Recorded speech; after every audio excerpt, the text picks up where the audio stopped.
कीर्तनरूपी सेवेकरता घेतलेला अभंग हा जगद्गुरु तुकोबाराय यांचा 4 चरणाचा असून हा कीर्तन पठण केला आहे.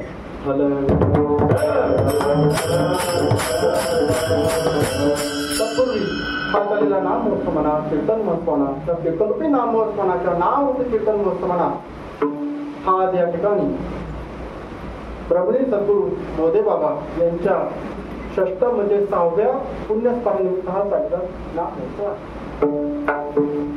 त्याचं उत्तम असं नियोजन श्री क्षेत्र भूमक्षेत्र असणारं पंढरपूर धाम क्षेत्राच्या ठिकाणी, तसेच भगवान पांडुरंगाच्या निलेशाच्या मंदिराच्या शेजारी जो गुरुवर्य नामदेव अप्पा चव्हाण यांचा मठ म्हटला जातो किंवा मुंबईकर वाडा म्हटला जातो किंवा धर्मशाळा म्हटली जातं, त्या पवित्र अशा स्थानावर या ठिकाणी संपन्न होत आहे. त्याचं उत्तम असं नियोजन जे चातुर्मास विद्यार्थी असेल किंवा परम श्रद्धेय परम आदरणीय हरिभक्त पारायण प्रमोद महाराज ठाकरे यांच्या अध्यक्षतेखाली असं काही संपन्न होत आहे. त्यांचे सहकारी मंडळी असतील, त्यांचे प्रशांत महाराज आहे, बाकीचे काही श्रेष्ठ असे महाराज मंडळी या ठिकाणी उपस्थित असतील किंवा तुम्ही जे बसलेले आहात त्यांच्या उपस्थितीमध्ये चातुर्मास साधकांच्या उपस्थितीमध्ये या ठिकाणी संपन्न होत आहे. तसेच हरिभक्त पारायण वेदांत शास्त्र संपन्न श्री गुरु भक्तराज महाराज या ठिकाणी उपस्थित आहे, त्यांच्या उपस्थितीमध्ये या ठिकाणी संपन्न होत आहे. जे श्री गुरु अप्पा महाराजांची उपस्थिती या ठिकाणी आहे. तसेच या ठिकाणी बसलेले काही श्रेष्ठ असे काही गुरुवर्य मंडळी असतील, त्यांच्या उपस्थितीमध्ये या ठिकाणी जो संपन्न होत आहे. आणि आजची जी काय आश्विन शुद्ध त्रयोदशीची सेवा यावर्षी माझ्याकडे परंपरेने आलेली आहे. त्या जो काय प्रस्तुत अभंग जो काय प्रस्तुत केलेला आहे तो जगद्गुरु तुकोबा यांच्या 4 चरणातून आत्मेश्वर दर्शन केलं आहे.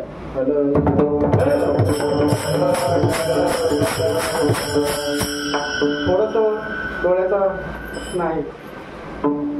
रांजणवाडी आली होती तर लोकांना रांजणवाडी बाहेरून येते तर बापूंचा खाली येते. मला रांजणवाडी आतून आली कारण आमची आत्मगोचर बुद्धी ना, आम्ही आत्मज्ञानी असल्यामुळे मला आतून आली. तर ती थोडीशी गेलेली आहे पण तिचा थोडासा जो काय ज्याला आपण थोडासा तिचा जाड पण आहे तर नाही घरातून जाण आहे, थोडीशी 8 दिवस झाली, तब्येतही बरी नाही, त्याच्यामुळे आवाजामध्ये सुद्धा जे घनत्व पाहिजे ते नाही.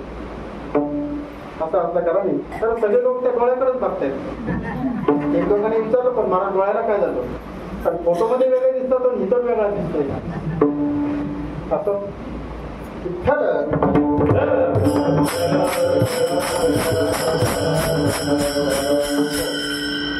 त्या प्रस्तुत अभंगामध्ये जगद्गुरु तुकाराम महाराजांनी सामवेदाचं जे महावाक्य आहे तत्वमसी या महावाक्याचा विचार सांगितला. त्या महावाक्याच्या विचाराने मुख्य समाधीकरण सांगून महाराज त्याविषयी सुबोध असं आपल्याला अर्थ त्यामध्ये प्रतिपादन करतात.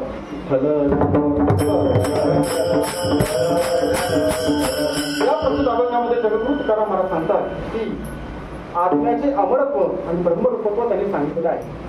कारण कुटस्थनित्व ब्रह्माचे आणि आत्म्याचे सदाचे ऐक्य आहे.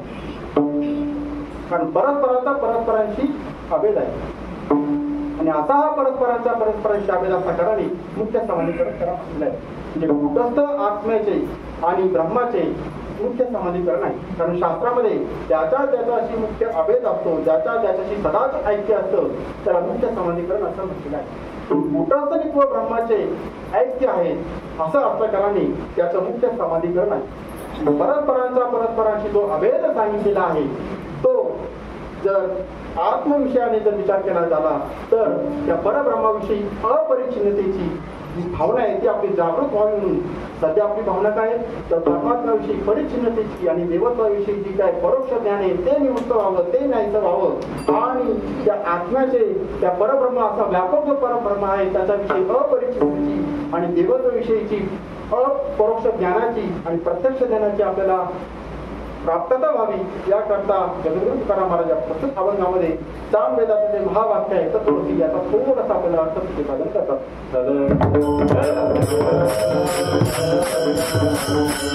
जगद्गुरु तुकाराम महाराजांची वेदवाणी आहे असं सर्व उदाहरणांनी सिद्ध झालेलं आहे. जगद्गुरु तुकाराम महाराजांची गाथा म्हणजे साक्षात वेदच आहे असं अनेक प्रमाणांनी सांगितलेलं आहे. त्याचे एक 2 कारणांनी आपल्याला आता सांगणार आहे.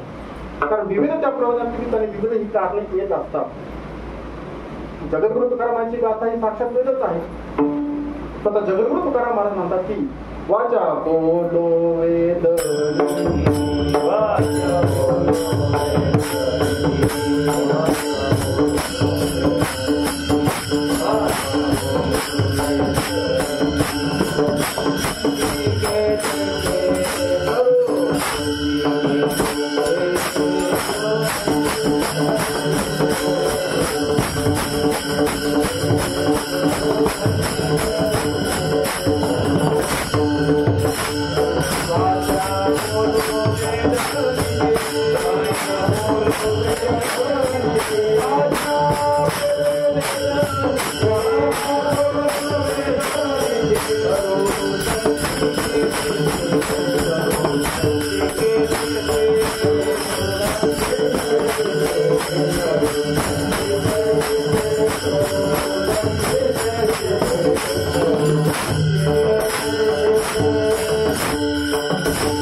वाचा बोलो वेद नीती करू संती केले त्यांच्या मुखा वाटे आलेली ही जी वचन आहे ती साक्षात वेदाची अमृत वचन आहे. आली मुखा वाटे अमृत वचने उत्तीर्ण येणे नव्हे जन्मे.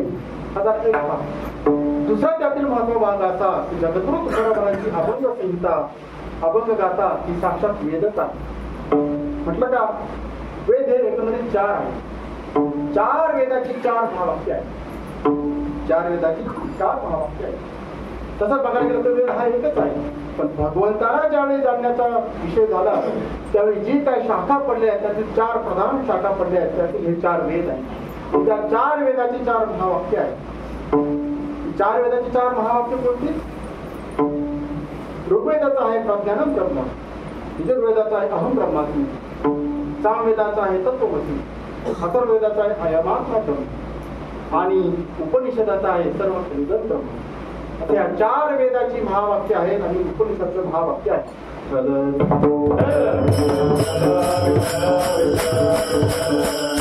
आता या चतुर्वेदातील जी 4 महावाक्य आहेत आणि उपनिषदाचं जे महावाक्य आहे त्याचं थोडस तंतोतंत असं भाषांतर किंवा काकणभर सरस असं भाषांतर मराठीमध्ये जगद्गुरु तुकाराम महाराजांनी आपल्या अभंग गाथेमध्ये केलेलं आहे. आता सरस म्हणण्यामध्ये या ठिकाणी वेदाची निम्न सांगतो असा मात्र त्याचा भाग नाहीये. ती वेदाला सुद्धा मराठीमध्ये थोडस चांगल्या रूपामध्ये अभिव्यक्त व्हावं वाटलं पण ते जगद्गुरु तुकाराम महाराजांच्या मुखातून गाथेमध्ये ते अभिव्यक्त झालेलं आहे आणि ते अवतीर्ण झालेलं आहे.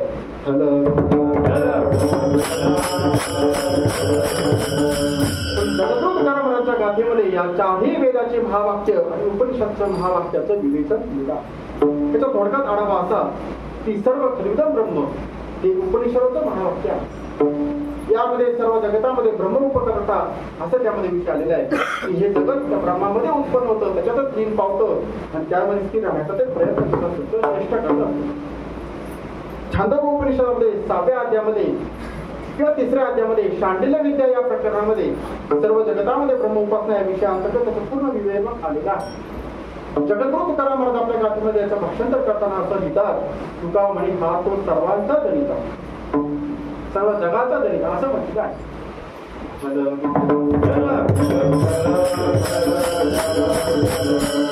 तुका म्हणे हा तू सगळ्यांचा जनिता असं महाराजांनी त्यामध्ये भाषांतर केलेलं आहे. सतयुगाचं महावाक्य सांगत असताना जगद्गुरु तुकाराम महाराज आपल्या गाथेमध्ये त्याचं भाषांतर सांगतात. पहिलं महावाक्य येतं ते म्हणजे प्रज्ञानम ब्रह्म, हे ऋग्वेदाचं आहे, त्याला अद्वैत ज्ञान असं म्हटलेलं आहे. तैत्तिरीय उपनिषदामध्ये अध्याय क्रमांक 3 यामध्ये प्राज्ञानाची स्वरूपता या विषयाअंतर्गत त्याचं संपूर्ण विवरण त्यामध्ये आलेलं आहे. जगद्गुरु तुकाराम महाराज मात्र गाथेमध्ये याचं भाषांतर करताना थोडं गंभीर पद्धतीने करतात. महाराज सांगतात की तुका म्हणे कैसा जीव ते जीव निराळा असं त्यांनी त्याचं भाषांतर केलं आहे.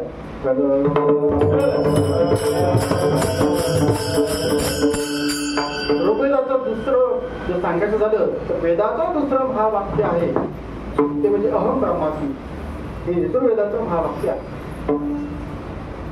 यामध्ये आपल्या जीवाची जी अनुभूती आहे प्रातिपद्य अनुभूती आहे जे अनुभूतीपूर्वक देवाची प्राप्ती व्हावी असा त्याचा विषय आहे. अहम ब्रह्म अस्मि इति, मी ब्रह्म आहे असं सरळ सरळ त्याचा अर्थ आहे. बृहदारण्यकोपनिषदामध्ये 1ल्या अध्यायामध्ये सांगत असताना ब्रह्माला जाणण्याचं फळ या विषयाअंतर्गत त्याचं संपूर्ण विवेचन आलेलं आहे.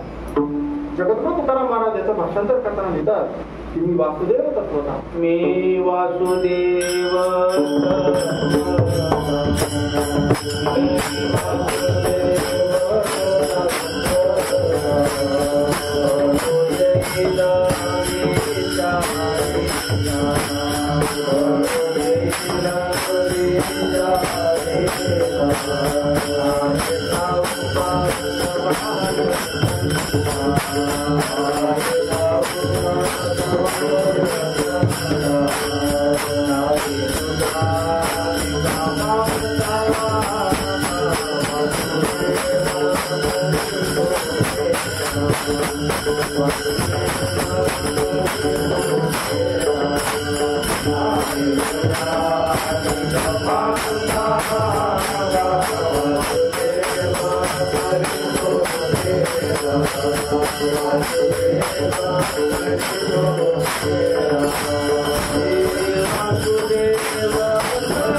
तुकाराम महाराज सांगतात, मी वासुदेव तपोता सांगायचं आहे.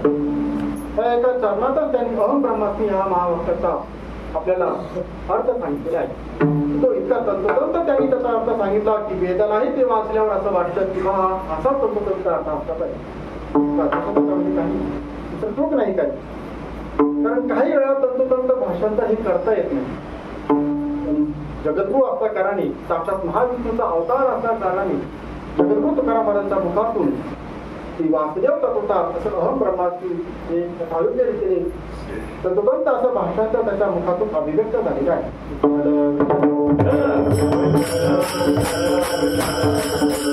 वेदाचं तिसरं महावाक्य आहे ते म्हणजे अयमात्मा ब्रह्म. हे अथर्ववेदाचं महावाक्य आहे.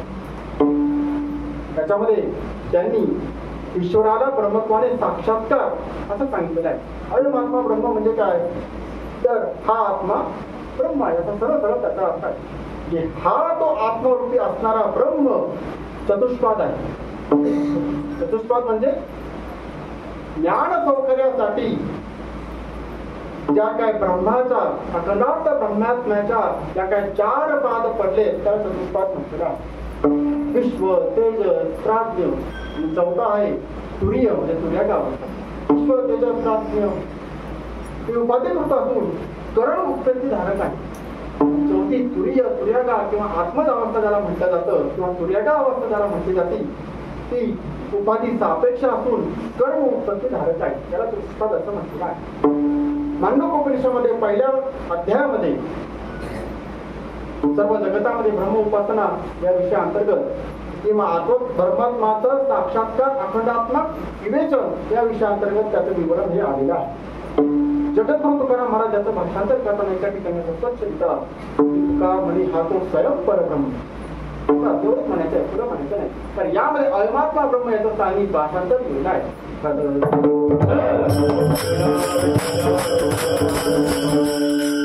वेदाचं 4थं महाभाष्य आहे, महावाक्य आहे ते म्हणजे तत्वमसी. हे सामवेदाचं महावाक्य आहे. अखंडार्थ हे उपदेशात्मक महावाक्य असून प्रातिप अनुभूती देणारा असं वाक्य आहे. व्यापक ब्रह्मानुभूती सांगणारा असं वाक्य आहे. तत्वमसी म्हणजे तत्वमसी म्हणजे ते सरळ सरळ त्याचा अर्थ आहे.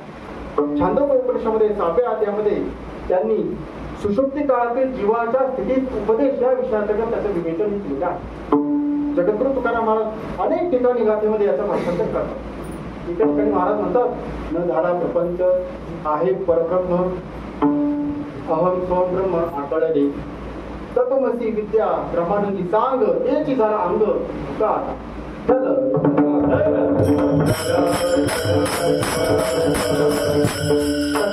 तत्वमसी या महावाक्याचा विचार या प्रस्तुत अभंगामध्ये जगद्गुरु तुकाराम महाराजांनी थोडक्यात आपल्याला प्रतिपादन केलेला आहे.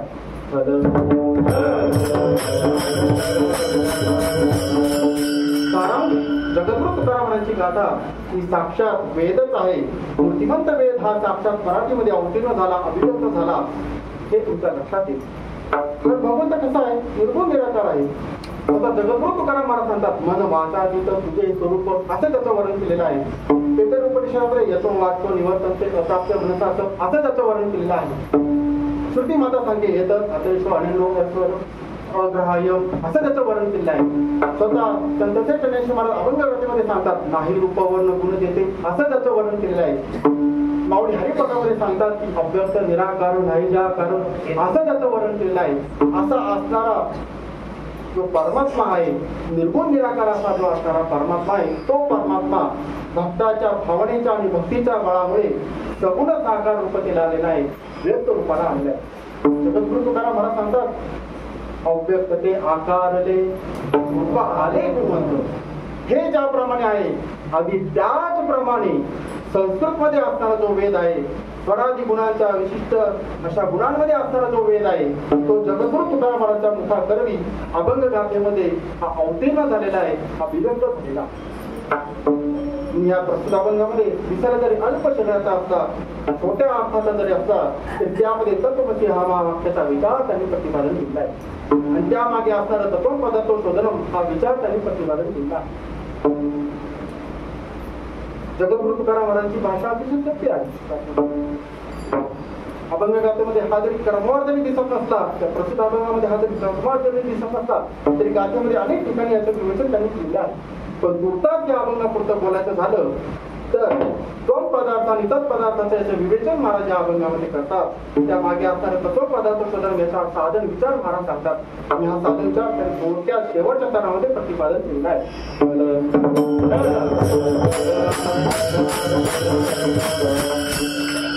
लोक म्हणतात की आपल्या संप्रदायामध्ये श्रीमंत निवृत्तीनाथांपासून संत लोभरायांपर्यंत पहिल्या नीपासून ते शेवटच्या नीपर्यंत संतांनी जे काही मराठीमध्ये मागणी दिलेलं आहे त्याची भाषा अतिशय सोपी आहे.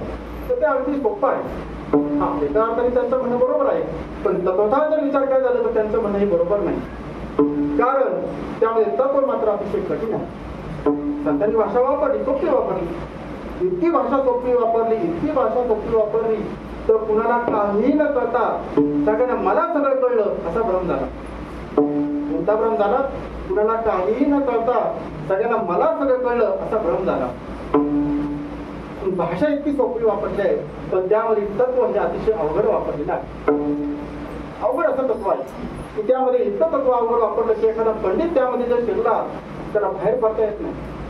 जसं महाभारतामध्ये अभिमन्यू त्या चक्रव्यूहामध्ये गेला, परत त्याला बाहेर यायचं कळलं नाही. आणि त्याच पद्धतीने महाराजांची गाथा म्हणजे भाषा अतिशय सोपी आहे, पण त्यातील तत्व मात्र अतिशय अवघड आहे. आणि ते तत्व समजण्याकरता सांप्रदायिक अध्ययनाची आवश्यकता आहे.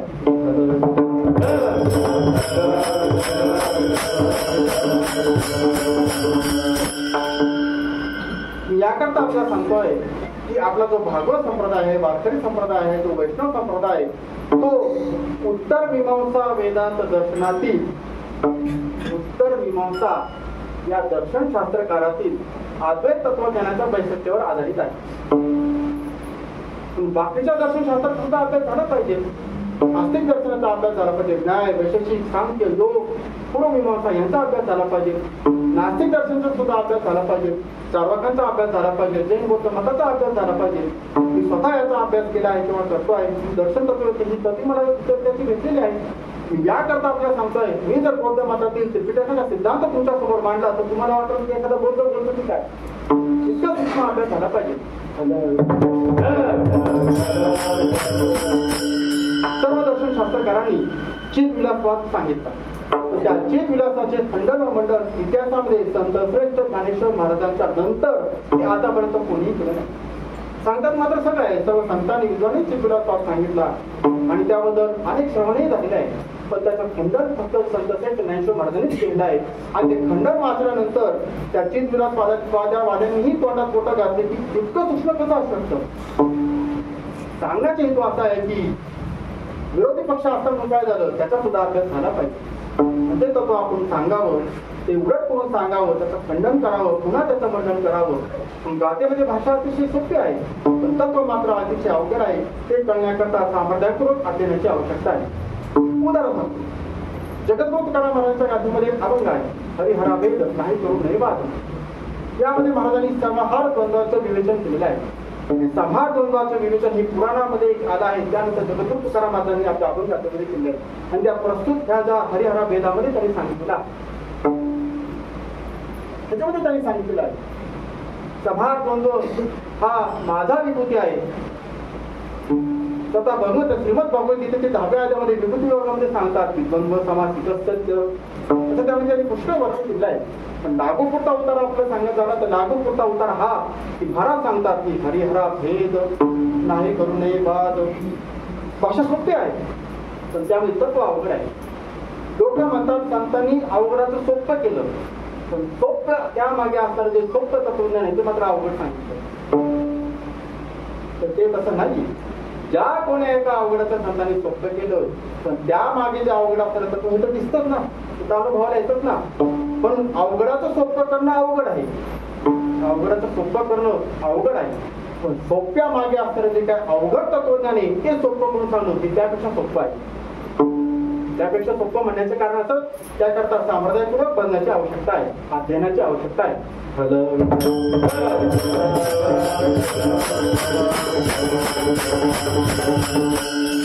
याकरता आपल्याला सांगत आहे की संतांची भाषा सोपी आहे. आपण राज्यामध्ये भाषा ही अतिशय सोपी आहे. तुम्ही या चरणामध्ये इतरेतर द्वंद्व समाहार द्वंद्व त्याचा अर्थ महाराजांनी सांगितला आहे. तो समजल्यानंतर या अभंगाचा भावार्थ आपल्याला कळेल. तर लोक अर्थ करतात हरिहरामध्ये भेद नाही, बात करू नका, तोडी आणि साखरेची सवय काय कोड उजवा भाग हा माझा त्या अवयवाचा कसा उजवा भाग आहे, हरिहरामध्ये एक वराठी कशी जास्त आहे, आणि हा काय अर्थ झाला का, हा त्या अभंगाचा अवयवाचा अर्थ. असा अर्थ सांगण्याकरता जगद्गुरु तुकाराम महाराज कशाला पाहिजे. जगद्गुरु तुकाराम महाराजांच्या जगद्गुरूंनी ज्या अर्थी याचा अर्थ लिहिलाय त्या अर्थी नक्कीच काहीतरी त्यामध्ये विशेष असलं पाहिजे, गुणार्थ असला पाहिजे. एखादा विद्वान पंडित त्यामध्ये त्याकरता तो प्रवृत्त होईल असा विचार करण्याकरता. संतांच्या अभंगाची भाषा सोपी आहे पण त्यामागे जे असणारं तत्व ते अतिशय अवघड आहे.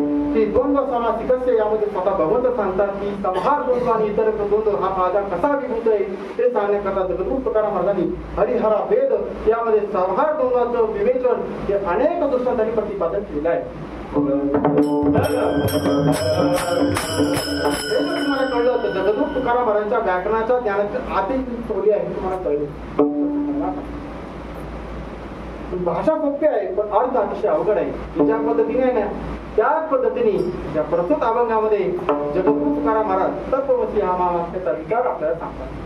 हे सांगत असताना त्यांनी जी जी काही पदे वापरली आहेत ती पदे त्याचा लक्षांश, त्याचा वाच्यांश, त्याचा वाच्यार्थ, त्याचा लक्षार्थ या रूपाने ती पदे वापरली आहेत आणि ती पदे ती आपल्याला सांगून पुन्हा आम्हाला महावाक्याचा उपदेश करतात. हे करत असताना त्यांनी समाजाची भूमिका घेतलेली आहे. जगद्गुरु तुकाराम महाराज समाजाची भूमिका घेतात आणि तुम्हा आम्हाला उद्देशून महावाक्याचा उपदेश करतात. तुम्हा आम्हाला महावाक्याचा उपदेश आहे की सवय आहे की नाही ही आपली योग्यता झाली. संत मात्र उपदेश करत राहतात, मी गोष्टीने करावा उपदेश, मी गोष्टीचे उपदेश करत राहतात. कुणाला कळो नंतर नाही कळो कारण त्यांना कल्पना असते. अधिकाराच्या पदरातून कधी जात नाही आणि अनाधिकाराच्या पदरातून कधी जात नाही. आपण मात्र आपला उपदेश करत राहायचा, अद्वैत तत्वज्ञान करत राहायचं. कुणाला कळो नंतर नाही कळो. उत्तम बीजाची पेरणी करायची. उगवलं तर उगवलं आणि चांगल्या भूमीमध्ये ते उगवतं. माऊली सांगतात की काय भूमीचे मार्दव सांगे भूमी सांगे कोंभाची लवलव. माऊली सांगतात की भूमीची मृदुलता ही त्याच्या सुषेत कोंभावरून समजते. आपण महावाक्याचा उपदेश करायचा, लोकांना कळू की न कळू. ज्यांना ज्यांना कळेल त्यांनी कळायचं की आपल्या अधिकाराची काय योग्यता आहे. पण जगद्गुरू तुकाराम महाराज या अभंगामध्ये तुम्हा आम्हाला महावाक्याचा उपदेश करतात. हे महावाक्याचा उपदेश करताना ते हातचं राखण जरा म्हणतात ते मात्र त्यांनी प्रकार केले नाही. सगळं सांगून टाकलेलं आहे. कुठले हातचं राखण ठेवले नाही. जगद्गुरू तुकाराम महाराज तुम्हा आम्हाला उपदेश करताना म्हणतात आपल्या एकंदरीत 4 अवस्था आहेत. किती अवस्था? 4. व्यावहारिक अवस्था, प्रातिभासिक अवस्था, पारमार्थिक अवस्था आणि तुरेक अवस्था. तुरेक अवस्था ही संत महात्म्यांना प्राप्त झालेली आहे. मगाशी मी आपल्याला चतुष्पाद सांगितला की व्यावहारिक अवस्था म्हणजे काय तर जागृती आणि विष्णू. प्रातिभासिक अवस्थेमध्ये काय तर स्वप्न आणि तेजस. पारमार्थिक अवस्थेमध्ये काय तर सुषुप्ती आणि प्राज्ञा. आणि तुर्यगा किंवा तुर्य अवस्था ज्याला म्हटलेलं आहे ते काय येतं तर त्याच्यामध्ये आत्मज आणि समाधी या प्रकारे त्याला चतुष्पाद असं म्हटलेलं आहे. जगद्गुरू तुकाराम महाराज आपल्याला हा सांगत असताना म्हणतात हे जीवा, हे जागृत अवस्थेमध्ये असणारा जीवा, हे व्यावहारिक स्वरूपामध्ये असणारा जीवा, तुझे जे काय तू स्वप्नामध्ये गेल्यानंतर ते कोणत्याही विरोधी ज्ञानाने ते स्वप्न निवृत्त होऊ शकतं किंवा तू जागा होऊ शकतो. त्याला ब्रह्मज्ञानाची गरज नाही. ते ब्रह्मज्ञाना वाचून कोणत्याही विरोधी ज्ञानाने किंवा त्याच्यापेक्षा विरोधी ज्ञानाने जर ती सत्ता जात असेल तर ती दशा निवृत्त होत असेल त्याला शास्त्रामध्ये प्रातिभासिक अवस्था असं म्हटलेलं आहे. संत श्रेष्ठ महाराज सांगतात कैसा स्वप्नाची छाया ओखद ब्रह्मज्ञानाची धनंजय असं म्हटलंय का? ओखद शेवटचे धनंजय असं म्हटलेलं आहे की प्रातिभासिक आणि स्वप्न अवस्थेमध्ये जर दशा निवृत्त व्हायची असेल तर त्याला हलवून जावे तर बंद झालं. मग त्याला ब्रह्मज्ञानाची कशा व्हायचं काही गरज नाही. ब्रह्मज्ञाना वाचून त्याला जर फक्त हलवून जावं केलं किंवा त्याच्या विरोधी ज्ञानाने जर झोप मुक्त तो झाला तर प्रातिभासिक अवस्थेमध्ये असणारा स्वप्न देशातून तो निवृत्त होतो. जगद्गुरू तुकाराम महाराज सांगतात की हे व्यावहारिक जीवा, तुझा जो काय प्रातिभासिक जीव आहे त्याच्याबद्दल मला तुला काही सांगायचं नाही. त्याच्याबद्दल मला तुला काहीच सांगायचं नाही. पण तुझा जो काय पारमार्थिक जीव आहे त्या पारमार्थिक जीवाबद्दल मला तुला काहीतरी सांगायचं आहे. तुला म्हणजे तुम्हा आम्हा सगळ्यांना की हे जीवा, हे जागृत अवस्थेमध्ये जीवा, हे व्यावहारिक अवस्थेमध्ये जीवा, तुझा जो काय पारमार्थिक जीव आहे तो तुझा पारमार्थिक स्वरूप आहे. ते तुझे तो स्वरूप आहे. त्या पारमार्थिक स्वरूपाबद्दल मला तुला एक सांगणं आहे. सांगणं जगद्गुरू तुकाराम महाराज प्रस्तुत अभंगाच्या प्रथम चरणामध्ये प्रतिपादन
महाराज म्हणतात अमर आहा अमर आहा असं महाराजांनी 2 वेळा म्हटलेलं आहे. करे की कहा, करे की पहा होते ते तुम्ही तुमच्या स्वरूप दृष्टीने पहा. दाखवून दर्पण सांगण्याची गोष्ट नाही. तू आपल्या संप्रदायामध्ये कुठेही दाबून दडपून असं तू कर ते तू केलंच पाहिजे कुठेही लिहिले नाही. सगळीकडे असं दिलंय की तुला तुझ्या विचाराचं स्वातंत्र्य आहे, तुला तुझ्या कर्तृत्वाचं स्वातंत्र्य आहे, तुझा विचार कर.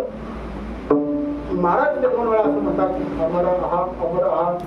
महाराज सांगतात की जीवा हे व्यावहारिक जीवा हे पारमार्थिक जीवा अमर आहे, अमर आहे म्हणजे सर्वभूत दृष्टीने तू अमर आहे आणि तू अमृत स्वरूपाचा आहे. ऋग्वेदामध्ये यजुर्वेदामध्ये श्वेतासन उपनिषदामध्ये असं म्हटलंय की अमृतस्य पुत्र हा की तू अमृताचा पुत्र आहे. स्वतः भगवंत श्रीमद भगवद्गीतेतील 15 अध्यायामध्ये सांगतात की ममे वांशो जीवलोके जीवा पुत्रस्तना मनशक्ता इंद्रियानी प्रकृती करते. हे जेव्हा तू परमेश्वराचा अंश आहे ते स्वतः भगवंत सांगतात. म्हणजे अंश आणि अंशी यांचा काय असतो अभेद असतो, तद्रूप असतात.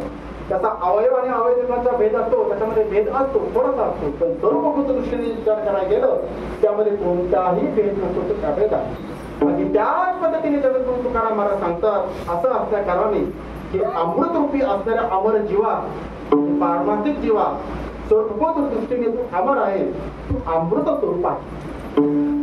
व्यवहारामध्ये अमृत स्वरूपाचे अमृत शब्दाचे अनेक अर्थ पडतात. उदाहरण कोणी अमृत म्हटलेलं आहे. जी गोष्ट मनुष्याला बरी वाटते त्याला अमृत म्हणतो.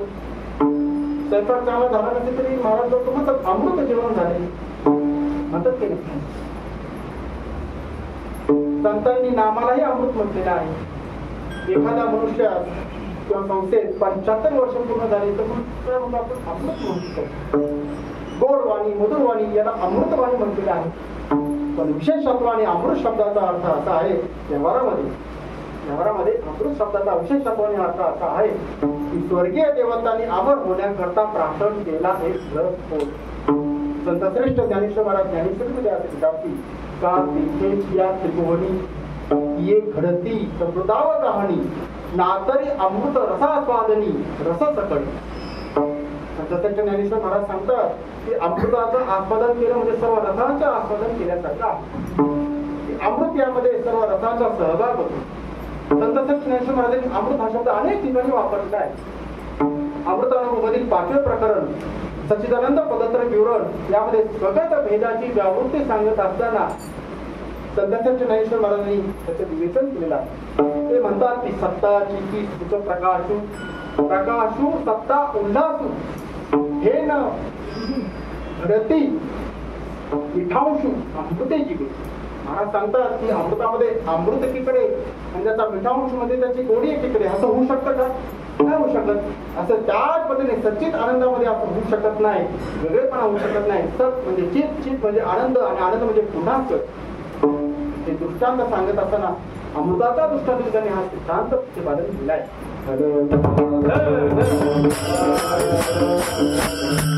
एके ठिकाणी संत ज्ञानेश्वर महाराज फार गंभीर पद्धतीने अमृताचं विवेचन करतात. महाराज सांगतात की अमृत हे निघालं, कुठं निघालं? लोकांना सांगत निघालं की मी अमृत आहे, मी अमृत आहे. लोक म्हणले हो माहिती आहे आम्हाला तो अमृत आहे, आम्हाला कल्पना आहे याची तो अमृत आहे म्हणून. जी काय समुद्र मंथन करत असताना जी काय 14 रत्न निघाली त्यातली तू एक रत्न कल्पना आहे आम्हाला. त्या काळकुटाचा त्या विषाचा तू सक्का भाऊ ना. माऊली सांगतात काळकुटाचे सहोदर. माऊली म्हणतात तू काळकुटाचा त्या विषाचा तू सक्का भाऊ आहे, माहिती आहे आम्हाला. बघा एक भाऊ एका पक्षाचा आणि एक भाऊ एका पक्षाचा. हे आलीचं राजकारण म्हटलं का कोणीचं राजकारण. कुठलाही पक्ष निवडून आला तर सत्ता आपल्या घरचीच.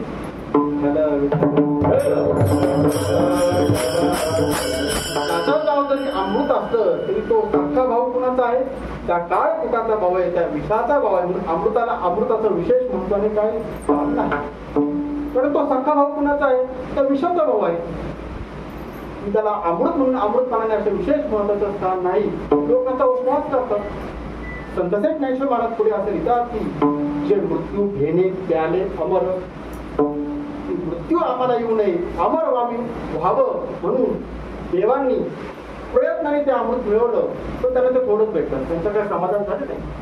पुन्हा त्यांनी मंथन केलं आणि आता पोटभर त्यांनी अमृत बाहेर काढलं की आता अखंड त्यामध्ये आम्हाला जाईल इतकं पोटभर त्यांनी अमृत काढलं.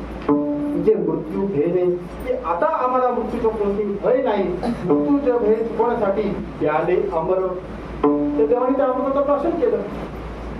संत श्रेष्ठ ज्ञानेश्वर महाराज म्हणतात की केलं प्राशन हे ठीक आहे, तरा काय त्यांची काय तरा तरी विहाचे पुरंदर 14 जाती. म्हणून सांगतात की ब्रह्मदेवाचा एका दिवसामध्ये 14 इंद्र हे येतात, राहतात, जातात म्हणजे मरतात. म्हणजे अमृत असलेल्या देवांनी अमर होण्याकरता ते अमृत पेले, पण ते अमर राहू शकले नाही. ते झाले काय? मृत झाले. इंद्र हा स्वतः देवांचा अधिपती आहे, तो त्याला अमृत केलेला. पण ब्रह्मदेवाच्या एका दिवसामध्ये 14 इंद्र येतात आणि जातात. एका दिवसामध्ये एक दिवस आणि एक रात्र येते. एका रात्रामध्ये 4 प्रहर येतात आणि एका दिवसामध्ये 4 प्रहर येतात. किती झाले? 8 प्रहर. 8 प्रहरमध्ये 14 इंद्र, म्हणजे एकाला एक तरी प्रहर येतो का? म्हणजे एकाला एक सुद्धा प्रहर येत ना. इतके अल्पायू होऊन ते येतात, जातात, पुन्हा येतात आणि पुन्हा जातात. जे मृत्यू घेणे त्याले अमर. म्हणजे अमृत पेलेले जे देव आहेत ते अमर होऊ शकते का? नाही, ते मृत झाले. आता दुसरी गोष्ट, अमृत हे मेलेल्या माणसाला जिवंत करू शकत नाही. अमृत हे मेलेल्या माणसाला जिवंत करू शकत नाही. जो अमृत केलेला आहे त्याचं मरण चुकीत नाही. पण अमृत कसं म्हणायचं? त्याला अमृत म्हणायचं कसं? त्याला अमर म्हणायचं कसं? अमृत जर अमर करत असेल तर त्याला म्हणायचं कसं? हे मिळत नाही. संत श्रेष्ठ ज्ञानेश्वर महाराजांनी त्या ठिकाणी दिलेलं आहे. मी फक्त माझी जेवढी चंपूजेवढी छोटीशी बुद्धी आहे त्यामुळे तुम्हाला सांगण्याचा प्रयत्न करत आहोत. तुम्हाला कळलं असेल तर बरं, नाही कळलं तर माझ्या प्रश्न, पण मी सांगण्याचा एक प्रयत्न करत आहोत की महाराज सांगतात की त्याला अमृत म्हणायचंच कसं. पण आता याच्या उलट काय उलट, तरी विठाचे पुरंदर 14 जाती. ते अमृत म्हटलं, तुम्ही अमर आहे, अमृत माझं नाव आहे. अमर मी असल्या कारणाने, अमृत माझं नाव असल्या कारणाने देवांनी अमर होण्याकरता माझं प्रार्थना केलं. त्याचा परिणाम काय? इंद्राच्या पोटात गेल्यामुळं इंद्र ज्या पद्धतीने 14 वेळा मेला त्या पद्धतीने मलाही 14 वेळा काय व्हावं लागलं? मृत व्हावं लागलं. म्हणजे माझं नाव काय आहे? अमृत. तर मी झालो काय? मृत. म्हणजे ब्रह्मदेवाच्या एका दिवसामध्ये 14 इंद्र येतात जातात, त्या पद्धतीने मलाही 14 वेळा मरावं लागलं. इंद्र नावाचा प्राणी हा मरतो एकदाच, मला मरावं लागलं किती वेळा? 14 वेळा. गंमत आहे की नाही? संत श्रेष्ठ ज्ञानेश्वर महाराज म्हणतात की त्याचा अमृतपणाचा आभास, अरे त्याला तर अमृतपणाचा आभास आहे, ते अमृत नाहीये. अमृत हे देवांना अमृत करतं ही गोष्ट खोटी आहे. जगद्गुरु तुकाराम महाराज सांगतात की हे मी तुला सांगत नाही, म्हणजे अमर हो सांगतोय, अमृत हो सांगतोय. हे मग तू देवा ठिकाणी अमर झाले आहे अमृत तू, हे मी तुला सांगत नाहीये. तर तुला जे मी सांगत आहे ते असं सांगत आहे की तुझं जे आत्मस्वरूप आहे, तुझं जे काही कुठं चैतन्य जे स्वरूप आहे, म्हणजे स्वरूपाने तू कोण आहे? तू ब्रह्मरूप आहे. ब्रह्मरूपाला अमृत म्हटलेला आहे. कारण त्याला कोणतेही ज्ञान हे बाधित करू शकत नाही आणि कोणत्याही शस्त्राने त्याला विनाश करू शकत नाही. असं निर्वाध स्वरूपाचं ते ब्रह्म आहे आणि अविनाशी स्वरूपाचं ते ब्रह्म आहे. तो ब्रह्म आहे, अमृत आहे. संत श्रेष्ठ ज्ञानेश्वर महाराजांनी त्याच्याविषयी विस्ताराने लिहिलंय. तर भगवत श्रीमद भगवद्गीतेमध्ये 2ऱ्या अध्यायामध्ये सांगतात नैनम शस्त्राणी नैनम पावका नचैनम प्रेरयन्तापो नचोषति मारुता. त्याला शस्त्र जाळीत नाही, त्याला अग्नी जाळत नाही, त्याला पाणी भिजवत नाही, त्याला वारा सुटत नाही. असं ते असणार, त्याला कोणत्याही शस्त्राने त्याचा विनाश होत नाही आणि कोणतीही त्याला बाध्य करू शकत नाही. असं निर्बाध्य असं असल्या कारणाने निर्बाध्य असा असलेला परमात्मा आहे आणि त्या परमात्माचा तू असणारा अंश त्याचा आहे निर्बाध आहे. अविनाशी असा तू स्वरूप आहे, तू निर्वाध अशा पद्धतीचं स्वरूप आहे. म्हणून जगद्गुरु तुकाराम महाराज सांगतात हे मी तुला सांगतो. गुरु महाराज म्हणतात अमर आहा अमर आहा अमर आहा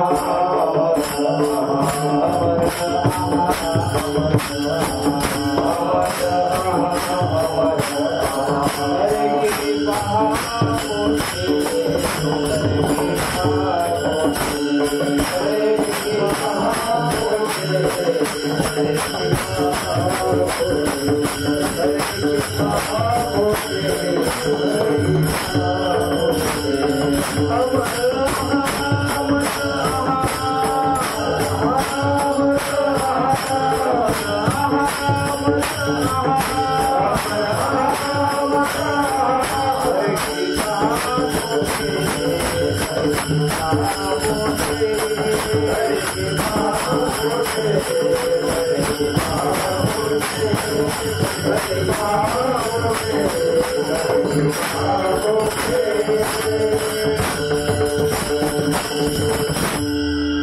हा असं महाराजांनी 2 वेळा म्हटलेलं आहे, कारण ही महाराजांची दीक्षा आहे. पुनरावृत्ती नावाचा दोष ह्यामध्ये लागत नाही. महाराजांची दीक्षा निश्चयार्थी महाराजांनी हे म्हटलेलं आहे. अमर हा ही निश्चयार्थी महाराजांची दीक्षा आहे. ज्यावेळी मी हे करीन म्हणजे करीनच असं ज्यावेळी माणूस 2-2दा म्हणतो त्यावेळी निश्चयाने करतो. मी येईल म्हणजे येईलच, नक्की येतो. 2-2 वेळा मनुष्य जेव्हा म्हणतो तेव्हा तो निश्चयाने म्हणत असतो. त्या निश्चयाची दीक्षा असं म्हटलेलं आहे. माझं बरोबर म्हणजे बरोबरच आहे, बाकी काही नाही. माझं बरोबरच आहे. निश्चयाने मी सांगतो की माझं हे बरोबरच आहे. म्हणून महाराज निश्चयाने सांगतात की अमर आहा, अमर आहा, तू अमर आहे. जगद्गुरु तुकाराम महाराज सांगतात की तू अमर आहे, हे मी तुला सांगतोय.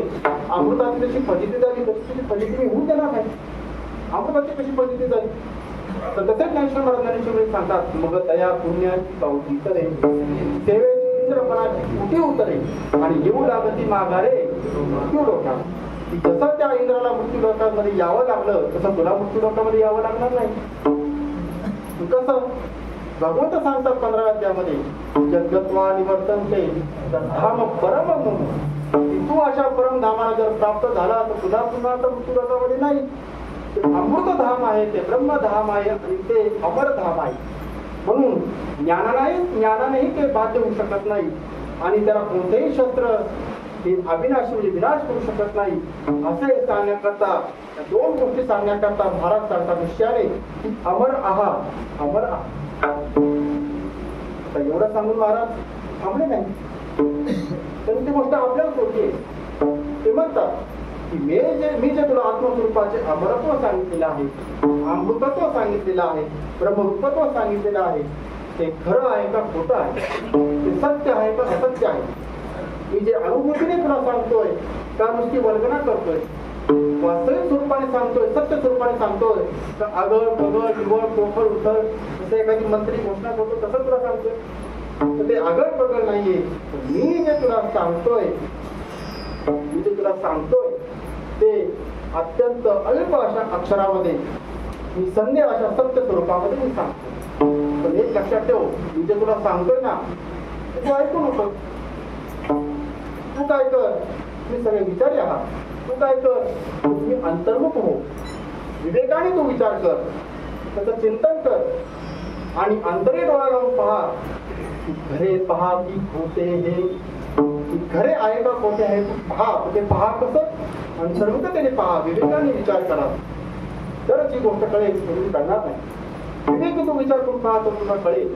याच्याबद्दल आपल्याला असं सांगायचं आहे शास्त्र विचार की तू स्वतःच्या स्वरूपामध्ये लक्षार्थाने विचार कर, तू स्वतःच्या स्वरूपामध्ये वाच्यार्थाने विचार कर, तू स्वतःच्या स्वरूपामध्ये लक्षांशाने विचार कर आणि तू स्वतःच्या स्वरूपामध्ये वाच्यार्थाने विचार कर. म्हणजे हे खरं आहे का खोटं आहे हे तुला कळेल. आणि लक्षार्थ आणि वाच्यार्थ ह्याने जर तू विचार केला तर त्वम पदाचा विचार तुला केला पाहिजे. त्वम पदाच्या विचारामध्ये त्वम म्हणजे तू म्हणजे जीव, जीव म्हणजे कुठाचं चैतन्य, जीव म्हणजे बुद्धी, जीव म्हणजे अंतःकरण, जीव म्हणजे चैतन्याचा आभास. आता चैतन्याचा आभास आणि बुद्धी हा झाला वाच्यांश, चैतन्य झाला हा झाला लक्षांश, आणि हा दोन्ही मिळून जर जीव झाला तो झाला वाच्य. म्हणून जगद्गुरु तुकाराम महाराज सांगतात की हे वाच्य तू लक्षांश आणि वाच्यांशाचं पृथक्करण कर, आणि या दोन्हीचं पृथक्करण केल्यानंतर मी जे तुला अमरत्व सांगतो आहे, मी जे तुला ब्रह्मरूपत्व जे सांगतो आहे, सांगत आहे किंवा सांगितलं आहे ते नित्य स्वरूपाचं आहे, ते असंग स्वरूपाचं आहे. आद्य शंकराचार्य एका ठिकाणी म्हणतात एषः सत्य ज्योती पुरुषा, की तुझ्या हृदयामध्ये जो हा वास्तव्य करणारा जो ससंवेद्य परमात्मा आहे तो नित्य स्वरूपाचा आहे. म्हणून संत ज्ञानेश्वर महाराज म्हणतात ओम नमोजी आद्या वेद प्रतिपाद्या जय जय ससंवेद्य आत्मरूपा, हे आत्मरूप असणाऱ्या देवा, हे देवा तू ससंवेद्य आहे ना, आत्मरूप आहे आणि तुमच्या आमच्या सगळ्यांच्या हृदयामध्ये वास्तव्य करणारा आहे, तू नित्य स्वरूपाचा आहे. म्हणून महाराज सांगतात की मी जे तुला सांगतोय ते खरं आहे का खोटं आहे ते तू पहा. लक्षार्थ किंवा लक्षांश, वाच्यार्थ किंवा वाचांश आणि वाच्य या तिन्हीच्या दृष्टीने विचार करून पहा हे खरं आहे का खोटं आहे. उदाहरण सांगतोय म्हणजे दोन जरा हे झाले. उदाहरण सांगतो. गुरुजी असतात त्यांना काय ज्ञान नसतं. ते वर्गामध्ये गणित शिकवत असतात की मोगऱ्याचं फुले गुलाबाच्या फुलांना बोललं ते गोष्टी सांगत असतात. एक विद्यार्थी येतो तो म्हणतो की गुरुजी मोगऱ्याचं फुल गुलाबाचं फुल दोन्ही जडच. तर जड जडाला बोलत कसं, जड जडाला बोलत कसं. गुरुजीला काय त्याचं उत्तर देता येत नाही. ते मला तिकडे जवळ आहे त्याला जवळ बोलतात त्याच्या पोटाला चिमटा काढतो. चिमटा बोलते की नाही तर म्हणतो बोलत कसं. अजून जोरात पिळ घडतात, अजून जोरात चिमटा काढतात. सांग बोलते की नाही. ते म्हणतो बोलत कसं, ते जड आहे दोन्ही पण. अजून जोरात पिळ घडतात, अजून जोरात चिमटा काढतात. आता सांग बोलते की नाही. म्हणतो हा बोलतो. चिमटा काढू नका. जगद्गुरु तुकाराम मला सांगतात की गुरुजीने जसा विद्यार्थ्याला चिमटा काढून म्हटलं की बोल खरं आहे की नाही, तर मी तुला चिमटा करून सांगत नाही खरं आहे की नाही. ते तुझ्यावर सोडलं आहे. तुझ्यावर सोडलं आहे की तुझं जे आत्मस्वरूपाचं जे अमरत्व आहे, जे मी तुला सांगितलेलं आहे, ब्रह्मरूपत्व जे मी तुला सांगितलं आहे, ते तू तुझ्या अंतर्मुखते पहा. तुझ्या विवेकाने तू विचार कर आणि अंतरी डोळा लावून पहा की खरे पहा की खोटे हे खरं आहे का खोटे तू पहा. तू चिंतन कर, चिंतनशील त्याचा अभ्यास कर म्हणजे तुला ही गोष्ट कळेल. पण हे करत असताना कदाचित तुला हे जमेल किंवा न जमेल, त्याच्यामध्ये एखादा दोष येणं संभवनीय आहे. किंवा त्या दोषामुळे किंवा त्या दोषाच्या प्रतिबंधामुळे मी जे तुला सांगतोय ते तुला कदाचित आता कळणार नाही. तर ते कळावं म्हणून, हे खरं आहे का खोटं ते पाहावं म्हणून जगद्गुरु तुकाराम आपल्या मातेच्या रूपाने सांगतात. ही गोष्ट लक्षात घ्या. उदाहरण सांगतो. गुरुजी एका वर्गामध्ये गणित सोडून देतात आणि विद्यार्थ्यांना म्हणतात की आता तुम्हाला एक गणित सूत्र रूपाने दिसत आहे, बाकीची सगळी उत्तरं तुम्ही त्या पद्धतीने सोडवायची. मी त्या सगळ्याची उत्तरं देणार नाही. मी जे तुम्हाला एक गणित दिलेलं आहे ते गणित भागाकार कसा, गुणाकार कसा, बेरीज कशी, वजाबाकी कशी, सूत्र हे रूपाने मी तुम्हाला एक सांगितलेलं आहे. पण बाकीची जी गणिताची उत्तर आहे ती मात्र त्या सूत्राने मी तुमची सोडवायची आहे, तुमच्या मनाने सोडवायची आहे. आणि त्याच पद्धतीने जगद्गुरु तुकाराम महाराज सांगतात की खरे आहे का खोटे हे तुम्ही पहा. पण हे पाहणं कसं आहे हे पाहण्याकरता एक व्रत आहे. ते व्रत जगद्गुरु तुकाराम महाराज या प्रस्तुत अभंगाच्या द्वितीय चरणामध्ये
काय व्रत आहे. न मना देह माझा ऐसा की हा देह मी आहे असं म्हणू नको आणि माझा आहे असं म्हणू. ते माझा म्हणजे मार्गाने षष्टी आहे. प्रतिमेपासून षष्टी होते तर प्रथमा त्यामध्ये अंतर्भूत आहे. आणि हे ज्ञान अभ्यास केल्याशिवाय समजणार नाही. घाटीमध्ये महाराजांनी लिहून ठेवले की देह माझा आहे असं म्हणू नको. तर माझा आहे असं म्हणू नको या अर्थी मी आहे असं म्हणू नको. ज्या अर्थी माझा शब्द वापरलाय त्या अर्थी मी हा त्यामध्ये अपसुकाच येतो. हे माझा आहे असं म्हणू नकोस आणि मी आहे असं म्हणू नकोस. का? कारण असं आत्मस्वरूपाने आपण सगळं काय आहोत? आपण आहोत. म्हणजे अ पासून ह पर्यंत आपण सगळे आपण आहोत. सर्व जीव म्हणा, देव म्हणा, दानव म्हणा, मानव म्हणा, आपण सगळे आहोत. मग आत्मदेवाचं हे जे भान आहे ते आपल्याला मग राहत का नाही? हे आपल्याला राहत का नाही? हे घडलं कसं? हे घडलं असं जर आपल्याला खरं काय कळलं असतं तर उपदेशाची गरजच नाही. तर आपण कसं आहोत? नित्यमुक्त आहोत. वेद स्वतः सांगतं नित्य शुद्ध बद्ध मुक्त स्वरूपाय नमः. वेद स्वतः सांगतो की तू कसा आहे पण तसं तुला माहिती नाही. का? तर अज्ञानाची भ्रांती इतकी विलक्षण अशा पद्धतीची आहे की माणसाला काय सुचूनच देत नाही. तसेच ज्ञानेश्वर महाराज सांगतात अहंकार कसा आहे की तरी अविद्येची निदा ईश्वर स्वप्नाचा हा धांदा भौतिक होता जो प्रभुता अनादि. अनादिकालापासून जे विश्व स्वप्न आपल्याला पडलेलं आहे अविद्येची निदा ही इतकी बळकट झालेली आहे की तो आवरण विक्षेपादी शक्तीमध्ये अशी ती अविद्या आहे. त्यामुळे आपल्या तो स्वरूपाचं ते आच्छादित करते आणि नको असलेले विक्षेपी ते आपल्याला दाखवते. किती विलक्षण आहे. त्याच्यामुळे आपल्याला खरं काय मी कोण आहे हे आपल्याला कळतच नाही. जो देह जी इंद्रिय जे प्राण जे मन त्याच्याशी आपण तादात्म्य पाहून मी हा देह आहे असं आपल्याला काय होतं? भ्रम. शास्त्र सांगती की वृत्ती विकोह, जी वृत्ती विखुरलेली आहे ती वृत्ती एकत्र होऊन अहंकारामध्ये एकत्र होऊन आपल्याला असा हा सांगते की तू देह आहे हे आपल्याला सांगते. वृत्ती जर अशी वाढली त्याची परिस्थिती काय होणार? आपल्याला जर कोणी सांगितलं तर तू ब्रह्म आहे तर तू मूर्ख आहे पर्यंत आपण म्हणत जाते. ते असं घडलं का? कारण तो संसार अनादी कालापासून आपल्या हृदयामध्ये होता आणि तो हृदयामध्ये इतका बळकट होता आणि ते जर घेऊन जर देह माझा आहे असं जर घेऊन आपण जर गेलो आणि आत्मविचार करायला लागलो तर ही गोष्ट आपल्याला कळणार नाही. कारण पहिला तर अहंकार टाकला पाहिजे. अहंकार जर आपण जर घेऊन गेलो तर ही गोष्ट आपल्याला कळणार नाही. अहंकार अतिशय वाईट आहे. ही गोष्ट आपल्याला करणार नाही. पण हा अहंकार जो कुठला रोग नाही तो जाऊ शकतो. सगळ्यांच्या मागे आहे तो. अहम ममता ध्यासाने जे काय मी माझेपणाचा जो अहंकार आपल्या शरीरामध्ये बळकट बसलेला आहे, आपल्या बुद्धीमध्ये तो बळकट बसलेला आहे. कारण स्वरूपात आपण कशा ब्रह्मरूप आहोत. स्वरूपामध्ये आपण ब्रह्मरूप आहोत. अहंकार हा आपल्या पाठीमागे लागलेला आहे आणि अहंकार हा जसा पाठीमागे लागलेला आहे निदान त्या अहंकार हा निवृत्त व्हावा, निदान तो जावा निवृत्त व्हावा तर ही गोष्ट होऊ शकते. संत ज्ञानेश्वर महाराज सांगतात की विरे अहमपणाचे काठीण्य विरे अहमपणाचे असं म्हटलेले महाराजांनी की तो विरघळला पाहिजे. अहंकार हा विरघळला पाहिजे तर ती गोष्ट घडू शकते. जर बोट चिप व्हायला तर काय हरकत आहे? पण बोट चिप होत नाही. लोक म्हणतात की तुमच्या कीर्तन प्रवचन करायचा अहंकार खूप वाढला आहे, आता त्या शिगेला पोहोचलाय. सांगता तुम्ही अहंकार व्यवस्थित. मला एखादा प्रश्न विचारला महाराज तुमच्या कीर्तन प्रवचनाचा अहंकार एवढा का वाढला? हो बरोबर आहे. काय बरोबर आहे? मी म्हटलं वाढणारच. सर्व जगाला आम्ही अहंकार टाका असं म्हणून सांगतो, निवृत्त करा असं म्हणून सांगतो आणि सर्व जगाने आमचं ऐकलं की तो अहंकार टाकून दिला. तो गेलेला अहंकार गेला कुठं? मग आमच्याकडे आला. आम्हाला कुठेही गेलो तरी आम्हाला या भाषा म्हटलं नाही, आम्हाला गायला चालत दिली नाही, आम्हाला वाजवायला दिलं नाही, आम्हाला कुठेही भाषा म्हटलं नाही. आमचा अहंकार वाढला. आमचा अहंकार हा वाढला. म्हणून संत ज्ञानेश्वर महाराज सांगतात की हा अहंकार निवृत्त होणं गरजेचं आहे. तर हा अहंकार आता असा एखादा रोग नाही कोरोना सारखा किंवा कॉलरा सारखा मलेरिया सारखा तो जाईल, पण अजून मागे लागत आहे. तर हा मोठ्यांच्या मागे लागतो बरं का, मोठ्यांच्या मागे लागतो अहंकार. संत ज्ञानेश्वर महाराज सांगतात की अहंकार नवल अहंकाराची गाठी विशेषण लगे अज्ञानाच्या पाठी अज्ञानाचा झोंबे कंठी नाना कसले नाही. पण हा मोठ्यांच्या मागे लागतो अहंकार, मोठ्यांच्या मागे लागतच नाही. एक नवरात्रामध्ये 9 दिवस कीर्तन करू, 9 दिवस 9 कीर्तन करा. आणि त्यात असं झालं त्या पत्रिकेमध्ये जे काय 5-6 जे महाराज होते त्यांना हरिभक्त पारायण गुरुवर्य अशी उपाधी लावली. आणि 2-3 कीर्तनकारांना फक्त हरिभक्त पारायण लावलं. तर ज्याला ते फक्त हरिभक्त पारायण लावलं होतं तो ती पत्रिका घेऊन त्या सप्ताह कमिटीच्या नियोजनकाराकडे गेला. त्यांना ही पत्रिका दाखवून म्हटला, पण ते पत्रिका छापणारे म्हणजे विकिपीडियाला एवढे हुशार आहेत, त्यांच्यासारखं फार हुशारच कोणी नाही. तर ते बारीक ते बसवतात, त्या सांगतात येत नाही. आता हरिभक्त पारायण याचं त्यांनी काय केलं, फक्त ह भ प. आता हबपचे बरेच अर्थ होतात, आता तुम्हाला सांगू शकत नाही. आता इथे बरेच व्यवहारामध्ये अर्थ आहेत हबपचे. तर गुरुवर्याचं त्यांनी काय केलं, फक्त खूप कीर्तनकार महाराज म्हटला की या सगळ्यांना चालतो, मला काय चालत नाही का.